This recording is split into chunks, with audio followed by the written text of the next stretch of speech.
Hello mga pinahal kong kaibigan, good evening. Sana nasa magandang kalagayan kayo. Nandito naman ako maulit sa inyo. Magdasal tayo ha. Maraming salamat sa ngalan sa Ama at sa Anak at sa Espiritu Santo. Amen.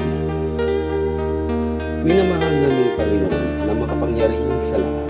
Kami po dumudulog ngayon sa inyong harapan upang taos pusong nagpapasalamat sa napakagandang gabi na ito sa mga bagay at biyayang aming natamo, espiritual at material.